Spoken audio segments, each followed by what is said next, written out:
Molti credono che la Polonia si sia convertita al cristianesimo per pura fede, per amore di Dio. Ma se ti dicessi che è una bugia? Che dietro il battesimo più famoso della storia polacca si nasconde una delle operazioni geopolitiche più geniali del Medioevo? Una mossa così brillante che senza di essa la Polonia oggi semplicemente non esisterebbe. E se non capisci quel pezzettino di storia, non puoi capire la Polonia di oggi, perché è come aprire un libro a metà e poi chiedersi perché non capisco il finale. Io sono Magdalena, diploma in Polonia e laurea in Italia, e oggi ti racconto la vera storia di come un principe pagano salvò una nazione, convertendosi in modo, lucido. Anno 960, Europa centrale. Un principe slavo di nome Mieszko governa quello che un giorno diventerà la Polonia, ma in questo momento è solo un piccolo regno pagano circondato da nemici. Da ovest l'impero romano germanico, cristiano, potente, espansionista. Da sud i cechi, anche loro cristiani, anche loro alleati dei tedeschi. Da nord e da est tribù slave rivali che sognano di conquistare i suoi territori. E qui arriva il primo colpo di scena. Mieszko non è il barbaro che ti aspetteresti. Le cronache dell'epoca, come quelle del viaggiatore Ibrahim ibn Yaqub, ci raccontano una cosa incredibile. Questo primitivo principe slavo aveva già costruito un sistema fiscale più efficiente di molti regni occidentali. Aveva un esercito permanente, aveva capito come funziona il potere, ma aveva anche capito un'altra cosa più importante. Stava per essere spazzato via. Perché vedi, negli anni 60 del X secolo in Europa stava succedendo qualcosa di terrificante per i popoli pagani. Uno dopo l'altro venivano conquistati, sterminati praticamente. Il messaggio era chiarissimo: o ti fai cristiano o sparisci. I Sassoni sottomessi da Carlo Magno, gli Avari annientati, i Magiari costretti a convertirsi dopo essere stati massacrati nella battaglia di Lechfeld. E Mieszko lo sapeva perfettamente. Ma ecco la genialità. Invece di aspettare che i nemici arrivassero alla sua porta, Mieszko decide di giocare la partita più importante della sua vita. Una partita dove una mossa sbagliata significava la fine della Polonia, prima ancora che nascesse. La sua strategia? Sposare il nemico, letteralmente. Anno 965, Mieszko chiede in sposa Dobrava di Boemia, una principessa cristiana, figlia del duca di Boemia, alleato dei tedeschi. Ma aspetta, c'è un problema. Dobrava è devota, è irremovibile, non sposerà mai un pagano, mai. E qui Mieszko fa una mossa che cambierà la storia. Accetta tutto, rinuncia alle sue 7 mogli, sì, 7 perché questa era l'usanza tra le elite slave, e si fa battezzare. È l'anno 966, in una cerimonia che oggi consideriamo l'atto di nascita della Polonia cristiana. Ma era davvero fede? Guarda cosa succede dopo il battesimo. I tedeschi non possono più attaccarlo con la scusa della cristianizzazione. I cechi diventano suoi alleati invece che nemici. Le corti europee iniziano a trattarlo da pari. I sacerdoti pagani perdono il potere nel suo regno. Una mossa, 4 problemi risolti. Se questa non è genialità politica, cos'è?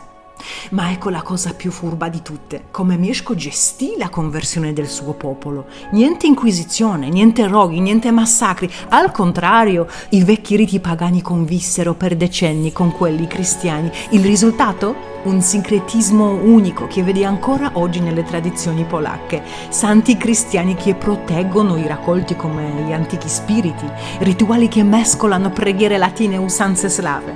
Ma i vantaggi concreti furono immediati. La scrittura latina arrivò in Polonia, le scuole, i monasteri che diventano centri di sapere, un clero istruito che serviva anche da classe dirigente. In pochi anni il regno di Mieszko passò dall'età del ferro all'età dell'oro medievale. Ma la strategia di Mieszko doveva ancora superare la prova più dura. Anno 976, 10 anni dopo il battesimo. Il margravio tedesco Hodon, chiaramente non convinto della conversione di Mieszko, invade i confini polacchi. Il messaggio è chiaro: cristiano o no, sei sempre uno slavo e i slavi devono obbedire. Mieszko risponde a modo suo. Battaglia di Cedenia. E qui assistiamo a una delle tattiche militari più eclatanti del Medioevo. Mieszko finge la ritirata. I cavalieri tedeschi, sicuri della vittoria, avanzano in formazione compatta, ma dietro una collina nascosto c'è suo fratello, Ctibor, con metà dell'esercito polacco. I tedeschi avanzano e poi, boom, Ctibor attacca dai fianchi. È una carneficina. I cavalieri tedeschi, appesantiti dalle armature, vengono travolti. È la prima volta nella storia che un esercito slavo sconfigge apertamente una forza tedesca. E sai perché questa battaglia è così importante? Perché se Mieszko avesse perso quel giorno, oggi non staresti guardando un video sulla Polonia. Staresti guardando un video su un'altra provincia dimenticata dell'impero tedesco. Ma Mieszko aveva un ultimo asso nella manica, una mossa così audace che ancora oggi fa discutere i storici. Anno 991, Mieszko firma un documento chiamato Dagome Iudex. Con questo atto mette formalmente la Polonia sotto la protezione diretta del Papa. Era l'equivalente medievale di un'assicurazione diplomatica. Il Papa proteggeva la Polonia, ma Mieszko rimaneva libero di governare come voleva. Era un protettorato intelligente, legittimità internazionale senza perdita di sovranità. Il risultato finale? Quando Mieszko morì nel 992, lasciò un regno 5 volte più grande di quello che aveva ereditato, unificato sotto una religione comune, riconosciuto come interlocutore da tutte le potenze europee, con un'identità culturale precisa e una direzione geopolitica chiara, ma soprattutto con un'idea di sé. E oggi vediamo l'eredità di Mieszko ovunque in Polonia, nel cattolicesimo che ancora oggi plasma il paese, ma è un cattolicesimo particolare, fiero e indipendente, nell'orientamento occidentale che ha guidato la Polonia verso NATO e Unione Europea, nella struttura delle città. Poznań, Gniezno e persino Danzica nascono come fortificazioni strategiche di Mieszko. Ma l'eredità più profonda è invisibile. È l'idea che la Polonia possa essere allo stesso tempo occidentale e slava, cristiana e indipendente, europea e unica. Quando nel 1989 Solidarność sconfisse il comunismo, quando nel 99 la Polonia entrò nella NATO, quando Papa Giovanni Paolo II tornava in patria, stavano tutti inconsapevolmente seguendo il progetto geopolitico disegnato da Mieszko 1000 anni prima. Una Polonia libera, occidentale e mai sottomessa. Quindi la prossima volta quando senti che la Polonia si convertì per fede, ricordati di Mieszko, un principe che capì che a volte per salvare l'anima di una nazione bisogna prima salvarne il corpo. E non fu una conversione, fu un capolavoro. E forse è proprio per questo che ha funzionato così bene, perché quando una scelta è consapevole, quando è strategica, quando è tua, dura per sempre. Mieszko morì nel 992, ma l'idea che costruì non è morta con lui.